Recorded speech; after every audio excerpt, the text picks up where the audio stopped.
자, 오늘은 우리 단기 선교 파송 주일 또 여는 예배로 드리게 되겠습니다. 광야의 소리가 생명의 강이 되다라는 제목의 말씀을 나누겠습니다. 올해는 아펜젤러 선교 우리 140주년이 되는 해입니다. 그래서 우리 현재 우리 서울교구와 또 요셉 1, 2교구가 어제부터 단기 선교 나가 있고요. 또 계속해서 각 교구별로 팀별로 국내외 53개 팀이 넘는 팀들이 나아가서 선교를 감당하게 됩니다. 1885년 4월 5일에 아펜젤러 언더우드 선교사님이 인천의 제물포항에 도착을 했습니다. 그 당시에 여러분, 이 조선 140년 전에 조선 땅의 모습은 우리 지금 아무도 본 적이 없었겠지만 역사 기록에 의하면 굉장히 정치적으로나 경제적으로나 영적으로 어두웠던 시기였습니다. 정치적으로 보면 바로 도착하시기 6개월 전에 1884년 갑신정변이 있었어요. 조선을 근대화하기 위하여서 일으킨 것이 단 3일 만에 청나라의 개입으로 인하여서 실패하고 맙니다. 그 이후에 청나라의 이 내전 간섭이 더 심해지게 됐죠. 그렇게 우리 조선이 약했던 때였습니다. 경제적으로 굶주린 자가 많아서 아사자가 많았고 서울과 평양 같은 대도시에서도 식량을 구하기가 쉽지 않았다고 합니다. 영적으로는 더 어두웠는데 여러분, 유교 나라이니까 아무래도 서양 종교를 배척하는 경향이 있었죠. 그리고 선교사님이 도착하시기 20여 년 전 1866년에는 흥선대원군이 절두산에서 카톨릭 교인들 거의 수천 명을 목을 잘라 죽였습니다. 그래서 당시의 기록에 의하면 여러분, 한강이 피로 물들었다라고 되어 있어요. 그리고 잘린 목이 산을 이루었다라고 하는 끔찍한 기록이 있습니다. 그로부터 20년 뒤에 아펜젤러 언더우드 선교사님이 조선 땅에 오신 겁니다. 여러분 같았으면 어떤 마음이었을 것 같습니까?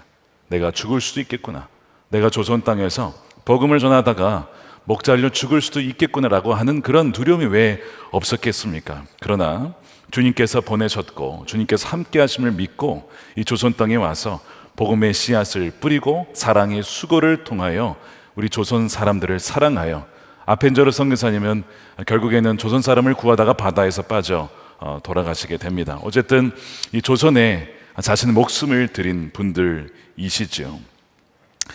오늘 말씀에 보니까 이 이사야 말씀이 되어 있는데 사실 굉장히 어려운 이 조선 땅 가운데, 특별히 아까 말씀드렸던 이런 핍박과 또한 박해와 또한 이 무속신앙과 미신이 많은 이 조선 땅 가운데 그분들이 와서 복음을 전하였을 때 바로 여호와의 길을 예비했던 것이거든요. 그리고 이사야 말씀은 오늘 우리에게도 여호와의 길을 예비하는 자가 되라고 말씀하세요. 자, 오늘 말씀을 다시 한번 보겠습니다. 40장 3절에 외치는 자의 소리여 이르되 너희는 광야에서 여호와의 길을 예비하라, 사막에서 우리 하나님의 대로를 평탄하게 하라. 하나님께서 우리에게 주신 사명입니다. 하나님이 오실 길, 바로 주님이 다시 오실 길을 예비하여 외치는, 광야에 외치는 소리가 되어서 외치고 복음을 전하고 사랑으로 섬기고 그렇게 귀한 사명을 우리에게 주셨다는 것입니다. 이 외치는 소리로 인하여서 벌어지게 될 일이 무엇이냐? 그 다음에 4절에 이렇게 되어 있죠. 골짜기마다 도두어지며 산마다 언덕마다 낮아지며 고르지 아니한 곳이 평탄하게 되며 험한 곳이 평지가 될 것이다 라고 되어 있어요. 여러분, 이 말씀을 이해하십니까? 이게 무슨 말인지? 이런 의미입니다. 산이 평지가 된다는 것은 사람마다 교만한 마음이 있습니다. 하나님 없이 내가 내 인생의 주인이 되어 내 인생을 멋지게 그렇게 세울 수 있어라고 하는 것이 인간의 이 본성입니다. 그런 완고한 마음이 있어요. 그런데 이 산을 꺾는다는 것은 그런 완고한 교만한 마음이 하나님 앞에 엎드려질 수 있도록 복음을 선포하라는 겁니다. 여러분, 복음에는 기쁜 소식인데 그 전에 나쁜 소식이 하나 있죠. 우리 스스로는 구원받을 수 없고 우리는 지옥에 갈 수밖에 없는 그런 흉악한 죄인이라고 하는 것이죠.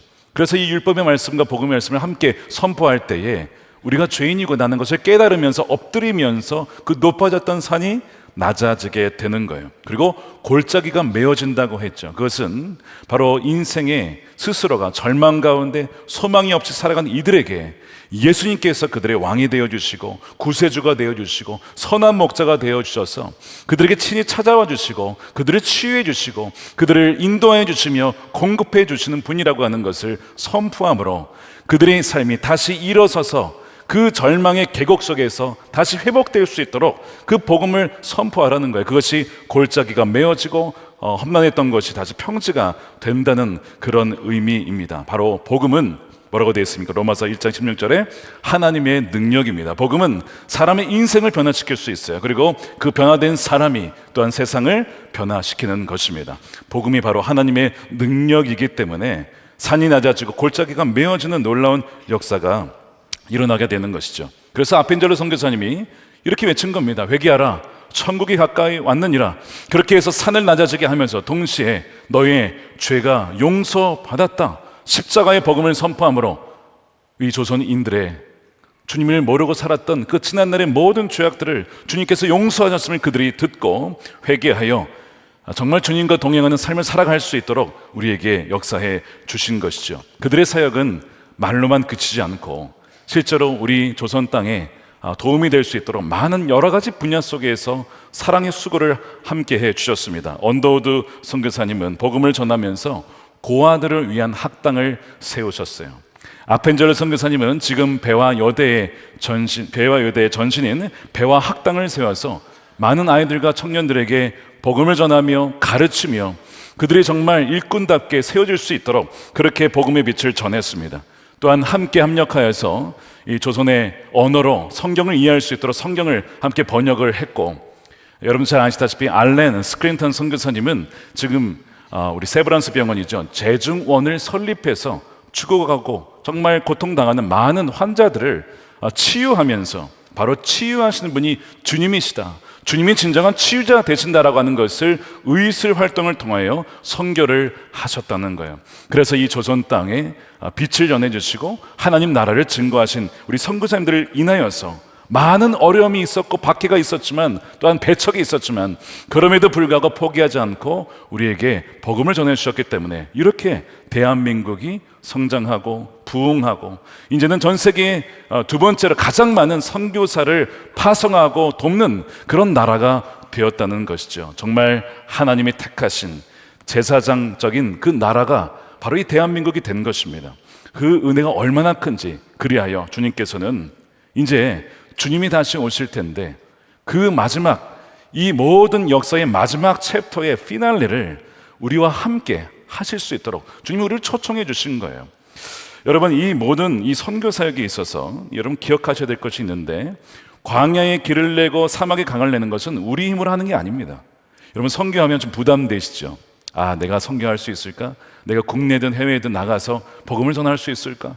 이런 마음이 드실 거예요. 부담이 왜 없으시겠습니까? 근데 여러분, 기억하셔야 될 것이 있는데, 여러분, 선교 사역은 우리 힘으로 하는 게 아닙니다. 하나님이 이미 앞서가시고 모든 것을 예비하시고 그저 우리에게는 그냥 순종의 발걸음으로 우리를 초대하여 동역자로 삼아 주시는 거예요. 자, 그래서 오늘 이 40장 앞에 보면 주님께서 내 백성을 위로하라 라고 말씀합니다. 자, 그 얘기는 뭐예요? 내가 위로할 것이다. 내가 조선 땅을 위로할 것이다. 내가 그 땅을 축복할 거야. 위로하라, 위로하라. 그걸 전하라는 겁니다.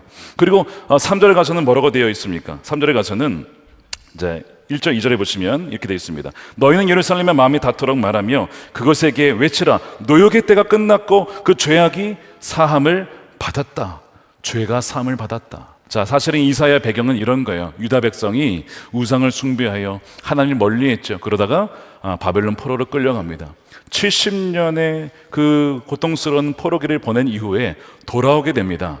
바로 그 말씀을 하면서 너의 죄가 다 용서를 받았다라고 하시는 건데, 사실은 이 완전한 죄 사함에 대한 궁극적인 성취는 언제 이루어집니까? 주님께서 이 땅에 오시고 십자가에서 우리 대신 모든 저주를 받으심으로 그때 완성이 되는 거예요. 자, 그래서 갈라디아서 3장 13절에 그리스도께서 우리를 위하여 저주를 받은 바 되사 율법의 저주에서 우리를 속량하셨으니 기록된 바 나무에 달린 자마다 저주 아래에 있는 자라 하였습니다. 여러분, 혹시 여러분의 인생 가운데 나는 저주받은 인생이야, 나는 정말 죄 너무 많이 지었고 용서받지 못할 거야, 그렇게 생각하는 분이 계십니까? 여러분, 그렇지 않아요.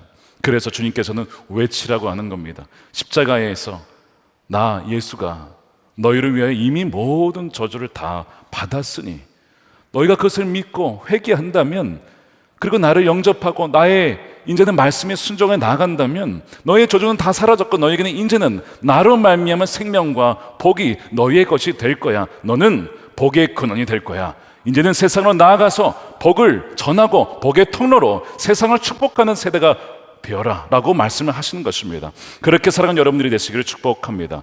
여러분들은 복의 근원이 되어서 우리 자신에는 어떤 그 능력이 없지만 성령께서 우리 안에 계심으로 말미암아 그렇게 열방이 복을 누릴 수 있도록 우리를 택하여 주신 것이죠. 우리가 그렇게 여호와의 길을 예비하며 광야에 외친 소리가 될 때에 주신 약속의 또한 5절 말씀입니다.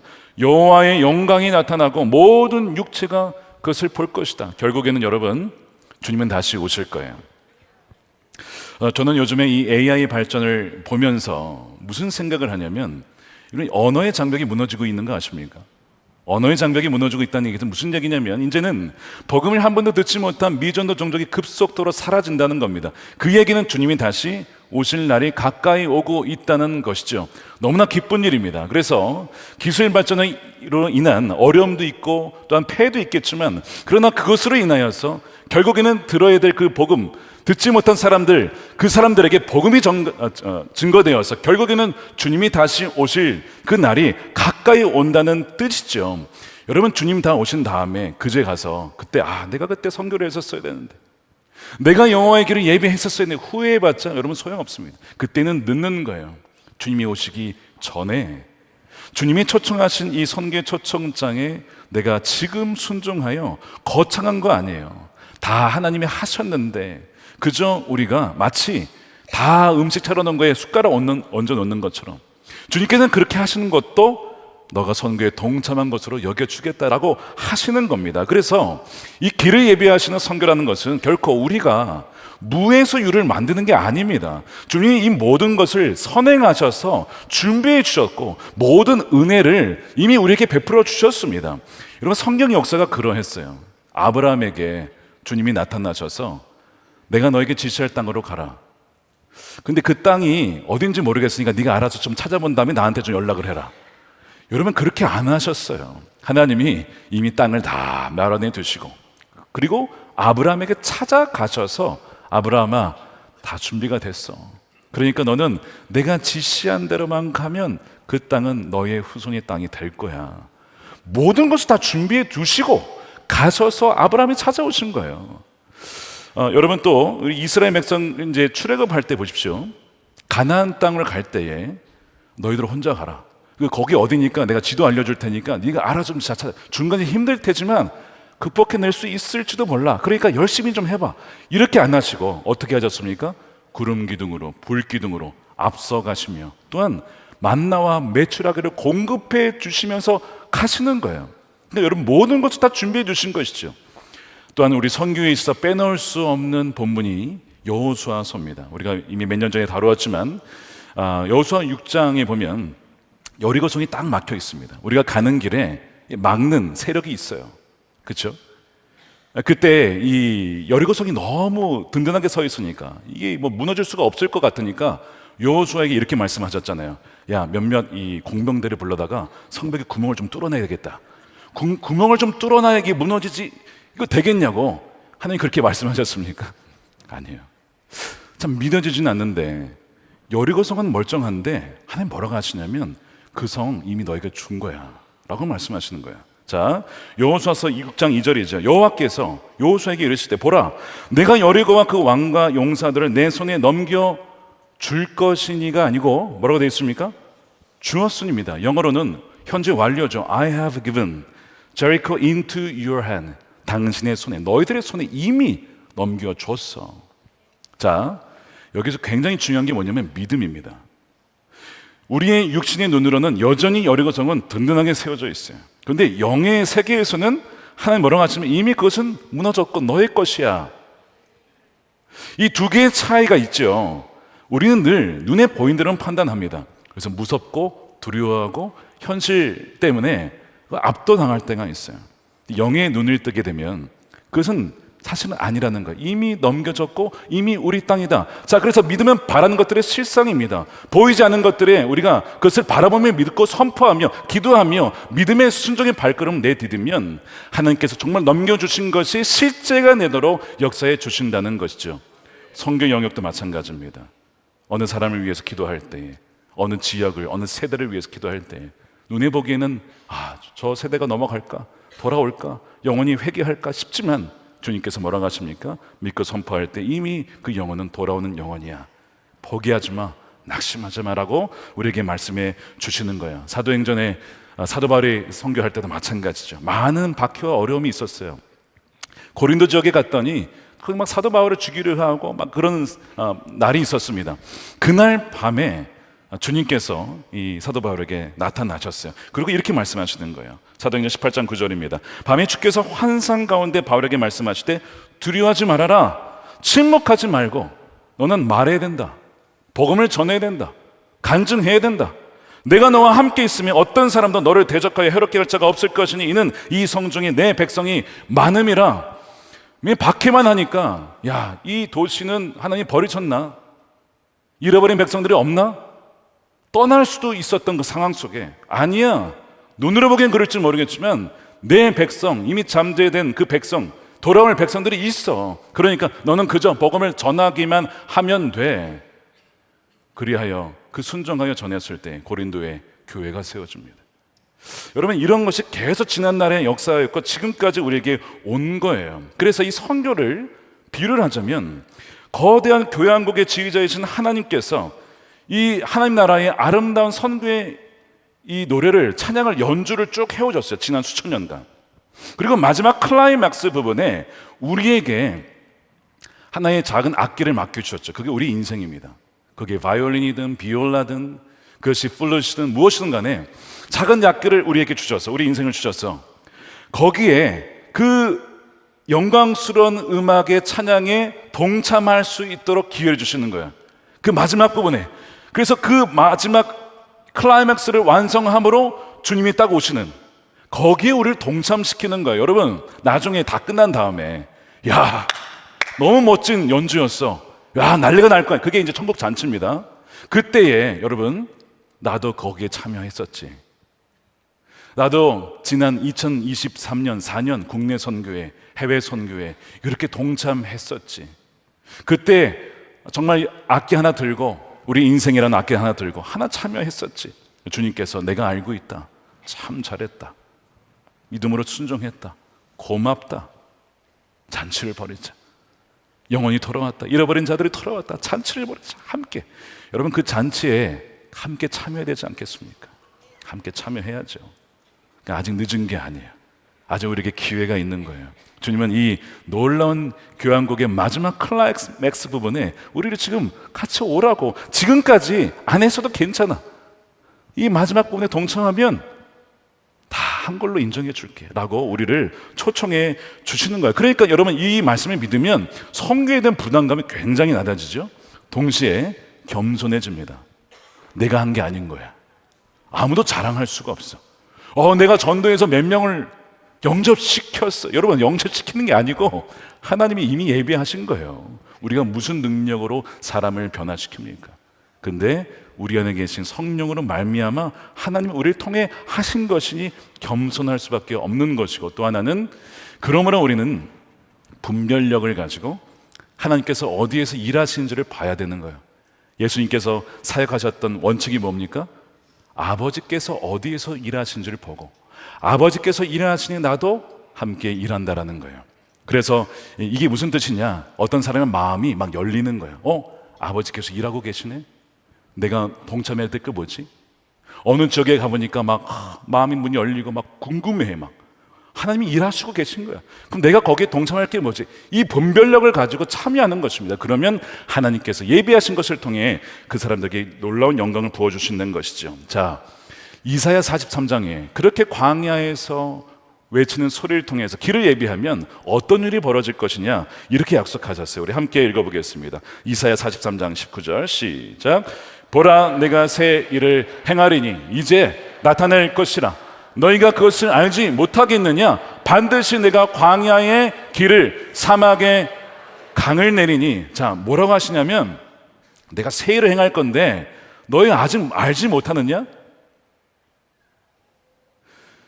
지금 새로운 일이 벌어지려고 하는데 우리는 눈의 감각으로만 보니까 모르겠는 거야.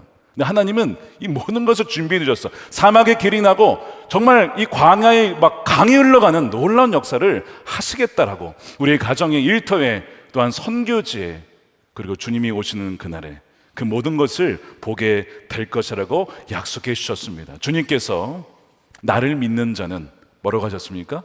마치 배에서 생수의 강이 흘러가는 것처럼 그렇게 될 것이다. 주 예수 그리스도를 말미암아 선한 영향력이 여러분들을 통하여서 성령을 통하여 흘러가게 될 줄로 믿습니다. 이게 주님께서 약속하신 것이잖아요. 자, 그래서 아펜젤러 선교사님이 이 땅에 왔을 때 조선 너무나 어두웠고 정말 이 나라가 바뀔 수 있을까 싶은 그런 상황이었지만 믿음과 소망을 가지고 이렇게 기도를 하셨습니다. 우리는 부활절날 이곳에 도착했습니다. 오늘 죽음의 철장을 산산히 깨뜨리시고 부활하신 주께서 이 나라 백성들을 얽어맨 결박을 끊으시고 그들에게 하나님의 자녀가 누리는 빛과 자유를 허락해 주십시오. 여러분, 이 기도가 응답되었나요? 응답되었죠. 어떻게 알 수 있어요? 여러분들이 증거, 여러분들이 증인들입니다.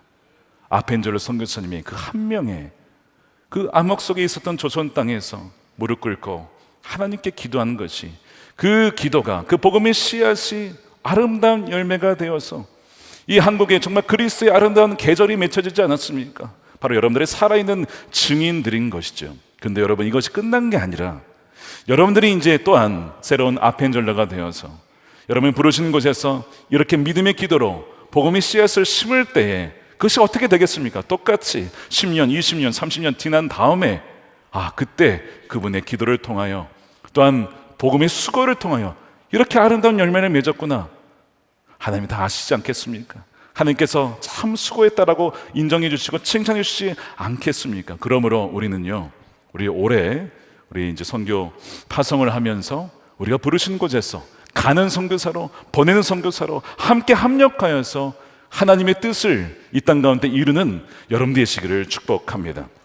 200년 전에 영국의 한 구두 수선공이 있었습니다. 작은 이 구두방에서 구두를 닦으며 또 낡은 구두를 깁고 새 구두를 만드는 그냥 매일 일상이 반복되는 이런 삶을 살았던 분이 계셨어요. 근데 이 구두 수선공이 좀 남다른 점이 있었는데 그 작은 자신의 그 가게 안에 세계 지도, 자신이 직접 그린 세계 지도가 걸려 있었습니다. 거기에는 나라와 도시와 자신이 알지 못하는 언어를 쓰는 다양한 민족들의 이름이 빼곡히 적혀 있었습니다. 그러면서 작업을 하다가 잠시 멈추고 세계 지도를 보면서 그 지도를 보면서 기도를 하는 거예요. 정말 이 영적인 광야 같은 그 땅 가운데 복음이 전해질 수 있도록 그렇게 기도를 합니다. 이렇게 기도를 했어요. 주님, 저 어둠의 땅에 생명의 빛을 비추어 주십시오. 저 영혼들에게 구원의 복음을 전할 자를 보내주십시오. 간절히 기도하고 그렇게 눈물을 닦고 다시 그 구두 작업을 하시는 그런 분이 한 분 계셨어요. 귀한 청년이죠. 어느 날 마음이 너무 감동이 되어서 동역자들에게 이런 얘기를 했습니다. 우리는 이방 세계로 가서 복음을 전해야 됩니다. 그랬더니 어떤 분이 그러는 거예요. 하나님이 그들을 구원하실 거면 사람 보내지 않아도 알아서 하나님이 구원하실 거예요. 당신이 걱정할 일이 아니라고 이렇게 얘기를 하는 거예요. 여러분, 당시만 해도 선교사가 거의 없었습니다. 실제로 이렇게 믿는 사람들이 있었어요. 하나님이 구원하실 거면 알아서 구원하시지 않겠나? 굳이 사람이 가야 되나? 이런 생각을 하던 때였습니다. 그런데 그런 얘기를 들을 때마다 이분의 마음속에는 이런 소리가 들려오는 거예요. 자, 잘 들어보십시오. 하나님으로부터 위대한 일을 기대하라. 하나님을 위해 위대한 일을 시도하라. 여러분 누군지 아십니까? 현대 선교의 아버지라고 불리는 윌리엄 캐리 이야기입니다. 우리가 보기에 야 현대 선교의 아버지니까 뭐 대단한 배경과 뭐 재력과 이런 게 있었겠지. 여러분 그렇지 않아요. 그냥 구두수선공이었는데, 그런데 비전을 보고 그것을 믿음으로 품고 기도하며 순종하여 나갔을 때 하나님께서는 그를 인도에 보내주셔서 인도와 아시아의 44개 언어를 그들의 언어로 성경으로 번역해서 보급하는 일을 했고, 그렇게 언어 전문가들을 모아다가 할 수 있도록 하는 리더십이 또한 있었습니다. 또한 인도 사회의 악습, 유아 살해와 아동 매춘을 폐지하는 데 앞장서면서 복음을 전하며 또한 사회에 진정 하나님 나라가 임할 수 있도록 쓰임받은 사람이었죠. 여러분, 이 윌리엄 캐리가 대단한 게 아니고 누가 대단하신 겁니까? 우리 하나님이 대단하신 분이시죠. 하나님이 정말 영광의 주님이시고 누구든지 주를 믿는 자를 통하여 하나님 지금도 이 일을 행하실 수 있는 분이십니다. 주님께서 지금 여러분들을 초청을 하시는 거예요. 최근에 우리 교회에 오셔서 한 몇 개월 됐습니다. 중동 지역, 창의적 접근 지역이라고 하죠. 거기에서 선교하시는 선교사님이 오셔서 선교 보고를 해주셨는데 너무 큰 은혜를 받았습니다. 이분이 거기서 한 10여 년 정도 선교 사역을 하셨는데요. 이게 이제 직접적으로 복음을 전하기가 어려운 나라예요. 그러다 보니까 다양한 다른 방법으로 이제 복음을 전하는데 10년이 되어도 뭔가 눈에 띄는 열매가 없는 것 같아요. 분명 하나님의 부르심을 받고 또 하나님의 비전을 보고 갔는데 10년이 지나도 뭔가 명확한 열매가 없는 것 같은 그 답답함 속에 있을 때에 그가 정말 그곳에 사막이 있었거든요. 사막에 가서 광야에서 찬양하며 기도를 합니다. 하나님, 이 사막에 하나님의 복음의 강이 흘러가게 해주십시오.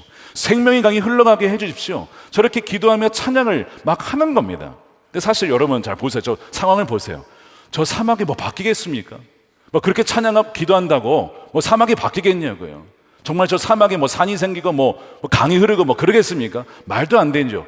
사막은 왜 사막이에요? 비가 안 오니까 사막 아닙니까? 근데 어쨌든 이 말씀을 가지고, 성경 말씀을 가지고 선포하며 그렇게 믿음으로 찬양하고 기도한 거예요. 자, 그 다음에 몇 개월이 지났어요. 한 뭐 3개월, 4개월 지났을까요? 갑자기 그 지역에 75년 만에 대폭우가 쏟아진 겁니다. 자, 제가 뉴스 기사를 캡처해 왔어요. 75년 만에 역대 최대 폭우, 1949년 이후에 가장 많이 비가 온 거예요. 누구 때문에? 그 선교사님 때문에. 선교사님이 거기에서 그렇게 기도를 하는 바람에 사막에 비가 막 내리기 시작했어요. 자, 그 다음에 어떻게 됐을까요? 어떻게 기도를 했어요? 복음의 강이 흘러가게 해달라고. 강이 흐르는 거예요, 사막에. 여러분, 여기 합성 아닙니다, 저게. 실제로 사막에 강이 흐르는 모습이에요. 그리고 보여주신 동영상이 있어요. 직접 찍은 건데, 저 강으로 끝난 게 아닙니다. 물이 있으니까 뭐가 있어요, 이제? 물이 있으니까 나무가 자라고 풀이 자라는 거예요. 자, 한번 동영상 보여주세요. 사막에 저런 잔디와 나무가 막 기가 막히죠, 여러분. 여기 합성처럼 보이지 않습니까? 여기 합성 아닙니다, 여러분. 진짜 일어난 일이에요. 누가 하신 겁니까? 하나님께서 하신 것인데, 저게 뭐예요? 이렇게 말씀하시는 거예요. 내 아들아, 낙심이 되지, 절망이 되지, 아무것도 열매가 없는 것 같지. 지난 10년간 그렇게 쏟아붓고 눈물로 기도하고 복음을 전하고 많은 수고를 했는데 아무런 열매가 없는 것 같지? 그렇지 않아. 내가 이 사막에 길을 내고 복음의 강, 생명의 강이 흘러가게 할 거야. 이 지역에도 나의 백성들이 많고 또한 이 나라를 통해서 그 일을 행할 거야. 여러분, 성경에도 보면요, 이집트, 그다음에 시리아, 이들이 나의 백성이라고 얘기를 합니다. 그래서 지금 이집트와 시리아에 얼마나 붕이 일어나는지 알고 계십니까? 여러분, 이란에 얼마나 붕이 일어나고 있는지 알고 계십니까? 성경 말씀이 그대로 지금 이루어지고 있는 때가 바로 지금의 때입니다.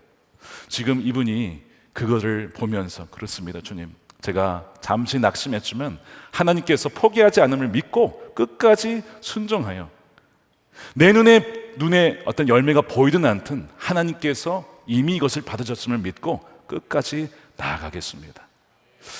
여러분들 중에 가정이 선교지인 분이 있고, 그렇죠? 자녀가 선교지인 분이 있고, 친척, 부모가 선교지인 분도 있어요. 10년, 20년 변화되지 않는 것 보며 여러분 낙심하셨습니까? 오늘 이 말씀이, 오늘 이 영상이 여러분들에게 주시는 내 백성을 위로하라, 내 백성을 격려하라 라고 하시는 주님의 음성으로 들으신 여러분 되시길 축복합니다. 하나님 여러분들의 기도를 다 듣고 계십니다. 하나님은 정확하게 우리의 길을 인도하고 계시고, 아니 주님 다 이미 예비를 해 두셨어요. 그리고 거기에 우리를 동참시키시는 것 뿐입니다. 그래야 여러분, 이번 올해 이제 우리 단기 선교 파송 예배, 연은 예배를 드리면서 우리 가시는 선교사님이 있어요. 가시는 분들을 기억하십시오. 여러분 혼자 가는 게 아니고 주님이 함께 하시고, 이미 주님이 앞서 가시고 모든 것을 다 준비해 주셨습니다. 예비하신 영혼들이 있습니다. 그들을 그냥 만나서 복음을 담대하게 증거하시면 되는 거예요. 자, 그러면 안 가시는 분들은 어떡하냐? 여러분, 안 가시는 분들은 안 가는 게 아니고 보내는 선교사로서의 사명, 우리가 기도로 돕고 중보함으로 돕고 또한 재정으로 돕고 관심을 가지고 함께 그를 동역하는 거예요. 그래서 여러분들을 위해서, 보내는 선교사분들을 위해서 이렇게 책자를 만들었어요. 여기 보시면 날짜 순서대로 어느 날 며칠 누가 어느 나라에 가는지가 상세히 나와 있고 기도 제목까지 나와 있습니다. 내가 비록 여러 가지 사정 때문에 오래 가진 못하지만 여러분들이 기도로 동참하고 정말 이 팀들과 함께 그 나라를 품고 기도하면요, 주님이 뭐라고 하실까요?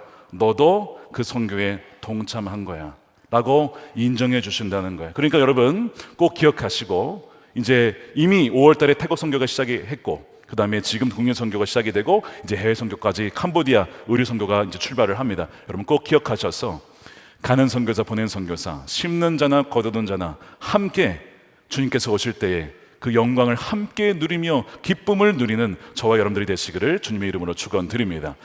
우리 작년에 일본 선교 가셨다가 우리 하나님 역사를 경험하고 이제 우리에게 우리 간증을 나눠주실 텐데, 우리 요셉 이교구의 우리 두지수 집사님 나오셔서 우리 간증하실 텐데, 나오실 때 우리 박수로 맞이해 주시기를 바랍니다.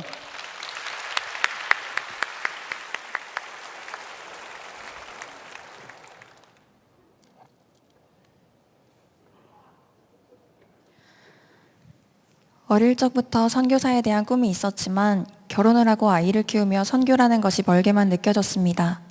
그러던 중에 제자훈련을 받게 되고 마지막 단원을 공부하며 선교에 대한 갈망을 다시금 부어주셨습니다. 저는 제 꿈에 대해 잊었어도 하나님께서는 한 번도 잊으신 적 없고 저의 모든 것을 통해 하나님 나라의 선교를 이뤄가실 것이라는 사실을 깨닫게 해주신 뒤로 제 삶은 이전과 완전히 달라졌습니다. 하나님이 주신 선교에 대한 소중한 마음의 첫 번째 순종으로 아펜젤러 선교학교를 수강하였습니다.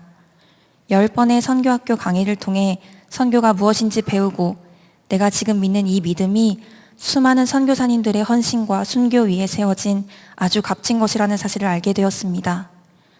강의를 들으며 선교에 대한 마음이 더욱 뜨겁게 일어났고, 단기 선교를 다녀오면 앞으로 미래에 대해 더욱 구체적으로 알려주시기를 기대하는 마음으로 준비를 시작하였습니다. 그러나 선교를 준비하는 시간들은 제 생각처럼 아름답고 순조롭지 않았습니다. 갑작스럽게 남편이 회사에서 정리해고를 당하게 되면서 가장 먼저 재정에 대한 하나님의 가지치기가 시작되었습니다. 이후 팀 안에서의 영적 전쟁 등 날마다 십자가 앞으로 나아가지 않으면 도무지 살 수 없는 일들이 쉴 새 없이 일어났습니다. 선교지에 나아가기 전 제 삶을 구석구석 다루시는 주님의 역사하심 앞에 제가 할 수 있는 일은 오직 기도와 순종뿐이었습니다. 동시에 주님께서는 저의 마음 가운데 선교지 일본을 향한 주님의 마음을 더욱 뜨겁게 부어주셨습니다. 주님의 마음을 함께 느끼고 나니 선교를 준비하는 모든 것들에 전심을 쏟을 수밖에 없게 되었습니다. 선교팀이 결정되고 매주 팀원들과 모여 일본을 위해 마음 다해 기도하였습니다. 기도하면 할수록 저의 문제는 작아지고 오직 주님의 일하심만이 크게 보이기 시작했습니다. 저의 삶의 사사로운 모든 문제들은 십자가에 못 박고 오직 하나님 나라를 위해 기도하며 마음을 쏟으며 집중할 수 있는 놀라운 은혜를 경험하게 되었습니다. 그렇게 훈련의 시간을 지나 도착한 선교지 일본 땅에서 신실하신 하나님은 우리가 기도했던 모든 것들을 다 보게 하셨습니다. 우리의 기도를 하나도 땅에 떨어뜨리지 않으시고 다 듣고 계셨다는 것을 피부로 느끼는 순간이었습니다. 기도하지 않았다면 몰랐을 일들을 너무나 많이 경험하면서 살아계신 하나님이 지금 정말 우리와 동행하고 계신다는 사실을 생생하게 느낄 수 있었습니다. 시부야 한복판에서 예수님 믿으세요라고 일본어로 큰 소리로 외칠 때에도, 요코하마역 광장에서 일본어 찬양을 올려드릴 때에도, 야스쿠니 신사에서 큰 소리로 기도할 수 없어 작은 소리로 기도할 수밖에 없었던 때에도, 노방전도에서 멸시의 눈빛을 받고 침뱉음을 당할 때에도 주님은 함께 하셨습니다. 기쁜 순간에도 힘들고 어려운 순간에도 그 어떤 순간에도 주님과 함께하니 그저 모든 것이 감사이고 은혜였습니다. 선교지에서 이동할 때 대중교통을 주로 이용했기 때문에 선교사님의 뒤만 따라다닐 수밖에 없었습니다. 선교사님은 걸음이 아주 빠르셨기 때문에 잠시라도 선교사님께 눈을 떼면 사람이 많은 전철역에서 자칫 길을 잃기가 쉬웠습니다. 어떻게 어디로 가야 할지도 모르는 상황에서 10명 남짓 되는 인원이 선교사님의 뒤만 졸졸 따라가다 보니 우리가 마치 목자를 따라가는 양떼처럼 느껴졌습니다. 바로 앞에 선교사님만 따라갔을 뿐인데 어느새 도착지에 와 있는 모습을 보며 제가 선교를 준비할 때 주님께 질문했던 그 답을 찾을 수 있었습니다. 스스로 무엇을 하려고 애쓰는 것보다도 먼저 앞에 계신 주님만 따라가고 주님의 음성을 듣고 순종함으로 동행하는 것, 그렇게 조금씩 주님과 함께 걷다 보면 어느새 주님께서 제게 원하시는 도착지에 주님과 함께 도착해 있을 것이라는 마음을 주셨습니다. 그 마음이 깨달아지니 미래에 대한 염려와 불안이 다 사라지는 것을 느꼈습니다. 매일 주님만 따라가며 동행하는 이 삶이 너무나 행복하게 느껴졌습니다. 단기 선교가 끝나고 이후 주님께서 선교에 대한 마음을 계속해서 이어갈 수 있도록 저를 해외 선교국으로, 선교사님 후원회로, 또 아펜젤러 선교학교 섬김이의 자리로 불러주셨습니다. 다른 사역의 자리에서도 오직 하나님 나라를 위해 쓰임받기 원하는 마음으로 순종하게 하셨습니다.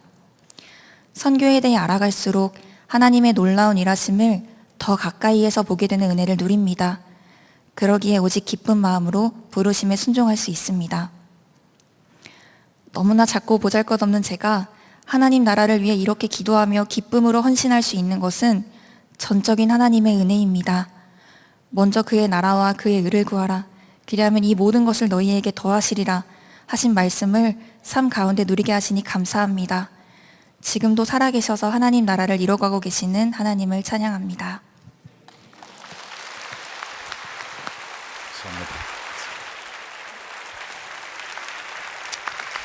네, 귀한 간증 감사합니다. 우리 성찬을 받겠습니다. 우리 성찬을 받을 때 우리가 꼭 기억해야 될 것은 주님께서 우리와 하나 되어서 연합하셨다는 사실입니다.